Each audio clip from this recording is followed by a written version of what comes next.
나는 아직 쓸모 있는 사람인가? 이 질문은 많은 분들의 마음속 깊은 곳을 아주 조용하게 파고듭니다. 겉으로는 아무렇지 않은 척 지낼 수 있지만 가만히 혼자 있는 순간에 문득 떠오르는 이 질문은 생각보다 사람을 흔듭니다. 특히 은퇴 이후에는 이 질문이 더 자주 그리고 더 깊게 찾아옵니다. 저는 오늘 이 질문이 왜 그렇게 우리를 아프게 하는지, 그리고 어떻게 이 마음을 다시 다잡고 삶의 중심을 되찾을 수 있는지 이야기해 보려고 합니다. 마음속에서 스스로에게 던지는 나는 아직 의미 있는 사람인가라는 고민은 결코 사소하지 않습니다. 오히려 노후의 행복과 불행을 가르는 중요한 갈림길이 되기도 합니다.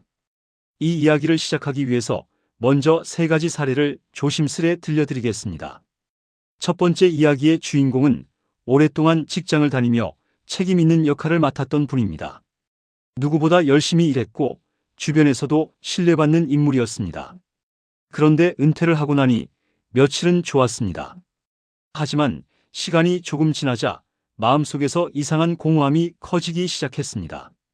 출근하던 길이 사라지고 자신을 필요로 하던 환경이 사라지니 마치 세상에서 살짝 밀려나 버린 느낌이 들었다고 합니다. 아침에 눈을 떠도 해야 할 일이 명확하지 않으니 방 안에 머무는 시간이 늘어났고 자연스럽게 생각이 많아졌다고 합니다. 그러다 어느 날 나는 이제 아무 쓸모없는 사람인가라는 생각이 문득 떠올랐고 마음이 깊이 가라앉았다고 털어놓았습니다. 그때 이분이 선택한 건 아주 작은 변화였습니다. 동네 도서관에서 책 정리 봉사를 시작한 것입니다. 단 2시간이었지만 누군가에게 도움이 된다는 느낌이 다시 마음을 일으켰다고 합니다. 자신이 다시 사회와 연결되어 있다는 감각이 하루를 살아나게 했고 그 작은 역할이 삶 전체를 다시 따뜻하게 만들었다고 말했습니다. 이분의 경험은 쓸모란 거창한 것이 아니라 누군가에게 조용히 도움이 되는 순간 다시 살아난다는 사실을 보여줍니다. 두 번째 이야기는 평생 가족을 위해 헌신하던 분의 이야기입니다. 이분은 오랜 세월 배우자와 자녀들을 위해 살았습니다. 한 집안을 지탱하느라 바쁘고 치열한 나날이었지만 그만큼 그 역할이 자신의 삶이기도 했습니다. 그런데 자녀들이 모두 독립하고 사는 집이 조용해지자 마음속이 비어가는 느낌이 찾아왔다고 합니다. 집안일을 해도 이전처럼 의미가 느껴지지 않고 하루가 너무 길고 몸보다 마음이 먼저 지쳐갔다고 합니다.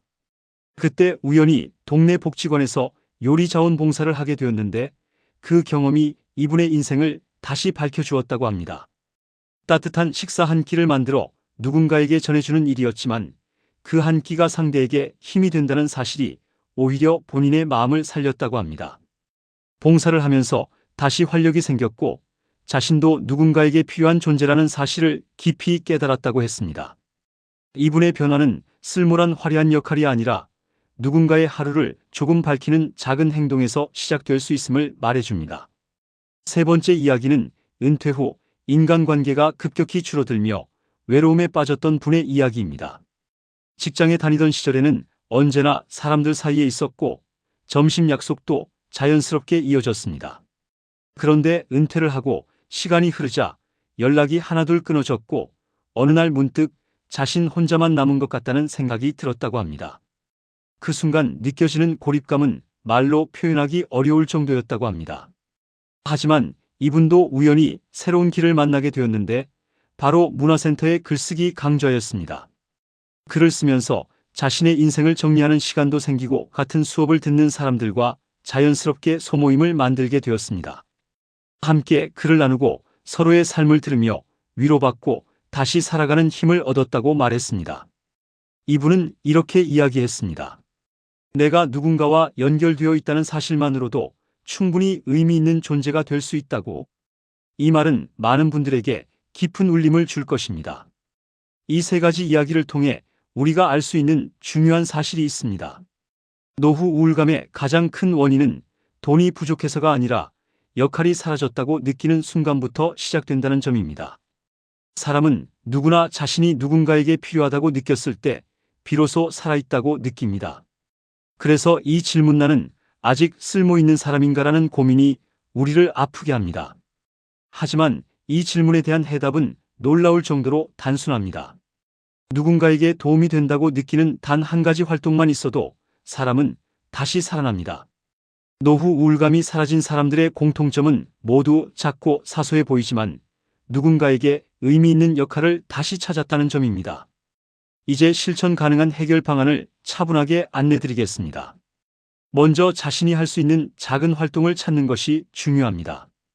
돈이 되지 않아도 괜찮고 하루 1시간이어도 충분합니다. 중요한 것은 몸을 움직이는 것이고 사람들과 약하게라도 연결되는 것입니다. 작은 활동 하나가 하루를 구성하기 시작하면 마음의 무게가 조금씩 줄어듭니다. 두 번째로는 누군가에게 도움이 되는 일을 찾아보는 것을 권합니다. 봉사활동이 부담스럽게 느껴지면 동네 행사나 지역 모임을 돕는 것만으로도 충분합니다. 도움을 주는 순간 내가 아직 의미 있는 존재라는 감각이 선명하게 돌아옵니다. 세 번째로 혼자만의 시간을 줄이고 사람들과 소통할 수 있는 모임에 참여하는 것이 중요합니다. 동호회나 취미 모임은 단순한 취미를 넘어 마음의 안전망이 되어줍니다. 사람이 관계 속에서 회복된다는 말은 결코 과장이 아닙니다. 노후의 삶은 누구에게나 낯설고 때로는 불안할 수 있습니다. 하지만 다시 살아나는 힘은 다른 곳에 있지 않습니다. 그 힘은 내가 누군가에게 필요하다는 아주 작지만 단단한 실감에서 시작됩니다. 노후를 살아가는 많은 분들이 공통으로 겪는 감정이 있습니다. 몸이 불편해지는 것도 아니고 돈이 조금 부족한 것도 아닙니다. 가장 마음을 무겁게 만드는 건 나는 더 이상 쓸모없는 사람이 된 것은 아닐까 하는 생각입니다. 이 질문은 조용하게 다가오지만 마음 깊은 곳에서 사람을 무너뜨립니다. 그래서 어떤 분들은 혼자 있을 때 더욱 불안해지고 은퇴 후 시간이 많아진 만큼 고독과 허무감이 커졌다고 말하십니다. 노후의 우울감이 길어지는 이유는 바로 여기에서 시작된다고 전문가들은 이야기합니다. 그리고 이 우울감을 가장 확실하게 이겨낸 사람들의 공통점은 놀랍게도 아주 단순하고 작으며 누구나 실천할 수 있는 한 가지 행동이었습니다. 바로 다시 누군가에게 필요하다고 느끼는 경험이었습니다. 오늘은 이 사실을 바탕으로 노후 우울감을 줄이고 삶의 중심을 되찾기 위한 구체적인 전략을 자세히 설명드리겠습니다. 많은 분들이 은퇴의 순간을 새로운 시작이라고 기대하지만 실제로는 생각보다 큰 공허감과 마주하게 됩니다. 직장을 다녔을 때는 출근이라는 분명한 이유가 있었고 누군가가 나를 필요로 했습니다. 회의에서 의견을 내고 누군가를 도와주고 함께 움직이며 나의 역할이 분명했습니다. 그런데 은퇴와 함께 이 구조가 한순간에 사라지면 마음도 함께 흔들리기 시작합니다. 매일 아침 일어나도 해야 할 일이 없고 하루가 아주 길게 느껴지고 나의 자리가 어디인지 알기 어려워집니다. 이때 많은 분들이 우울감과 외로움을 동시에 느끼며 나는 이제 의미 없는 사람이 된 것은 아닐까 생각하게 됩니다. 하지만 전문가들은 이 시점에서 단 하나의 역할만 회복해도 삶 전체가 달라질 수 있다고 강조합니다. 작은 역할이라도 다시 누군가에게 도움이 되고 사회와 연결되어 있다고 느끼는 순간 마음이 빠르게 회복되기 시작합니다. 이제 노후 우울감을 가장 효과적으로 줄여준 구체적인 전략들을 차분하게 설명드리겠습니다. 첫 번째 전략은 역할 회복입니다. 대단한 일이 아니어도 충분합니다. 중요한 것은 나만의 자리와 이유를 다시 만드는 것입니다. 많은 연구에서 은퇴 후 역할의 부재가 우울감의 가장 큰 원인이라는 결과가 나옵니다. 그래서 일주일에 한두 번이라도 봉사활동이나 지역활동에 참여하는 것만으로도 마음의 힘이 크게 회복됩니다. 동네 도서관 책 정리나 복지관 식사 봉사처럼 규모가 작은 활동도 누군가에게 실제로 도움이 되는 순간이기 때문에 자존감이 회복됩니다. 이 과정에서 사람과 연결되고 누군가의 하루를 조금 바꿔준다는 사실만으로도 마음의 안정을 되찾을 수 있습니다. 두 번째 전략은 관계 회복입니다. 노후의 가장 큰 위험 요인은 외로움이라고 할 정도로 인간관계의 변화는 매우 큰 영향을 미칩니다. 직장에서는 자연스럽게 사람들이 옆에 있었지만 은퇴 후에는 연락이 줄고 스스로 찾아가지 않으면 관계가 점점 좁아지게 됩니다. 그래서 의도적으로라도 관계를 만들어 가야 합니다. 활동 모임이나 취미 모임에 참여하는 것은 단순한 여가 활동을 넘어 마음을 지탱하는 기반이 됩니다.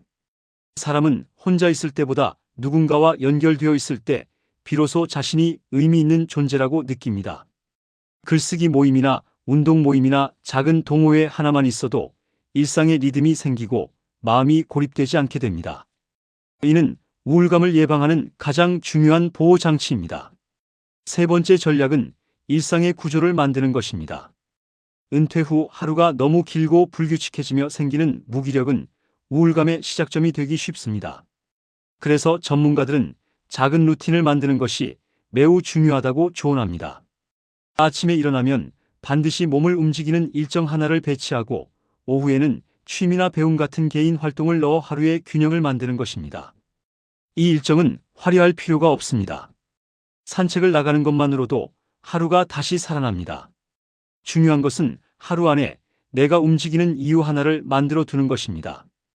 일상의 구조가 자리 잡히는 순간 마음의 흐름도 안정적인 형태를 되찾습니다. 네 번째 전략은 경험의 재발견입니다. 많은 분들이 자신은 더 이상 사회에 기여할 수 없다고 생각하지만 실제로는 평생 쌓아온 경험이 누군가에게 큰 도움이 될 수 있습니다. 자신의 과거 직업 경험이나 삶에서 얻은 지혜를 나누는 일은 큰 준비 없이도 충분히 할 수 있습니다. 지역 상담 활동이나 배움 나눔 활동처럼 지식과 경험을 전하는 일은 깊은 만족감을 주고 스스로의 가치를 다시 확인하게 합니다. 나의 경험이 누군가에게 필요한 순간 사람은 다시 의미를 찾습니다. 이 경험은 노후의 자존감을 지키는 가장 강력한 자원입니다. 다섯 번째 전략은 작은 배움을 이어가는 것입니다. 새로운 것을 배우는 과정은 뇌를 자극하고 삶에 대한 기대를 다시 만들어줍니다. 글쓰기, 그림, 음악, 운동, 어떤 분야든 좋습니다. 배움은 단순한 취미를 넘어 삶의 엔진이 됩니다. 배우는 과정에서 새로운 사람들을 만나게 되고 자연스럽게 관계의 폭도 넓어집니다. 배움은 노후 우울감을 줄이는 데 매우 강력한 요소이며 삶의 체력을 다시 키우는 역할을 합니다. 여섯 번째 전략은 자기 인정입니다. 내가 쓸모없다는 생각에 뿌리는 실제 상황이 아니라 마음속에서 만들어진 감정인 경우가 많습니다. 자신이 해온 삶을 인정하고 스스로의 가치를 존중하는 태도는 노후의 정신 건강을 지키는 핵심입니다. 자기 인정이 없는 상태에서는 어떤 활동도 오래 지속될 수 없습니다. 그래서 매일 나에게 주어지는 작은 성취를 스스로 칭찬해주는 습관은 매우 큰 힘을 발휘합니다. 나는 여전히 의미 있는 사람이라는 확신은 활동과 관계를 유지하게 하고 삶을 안정시키는 기반이 됩니다.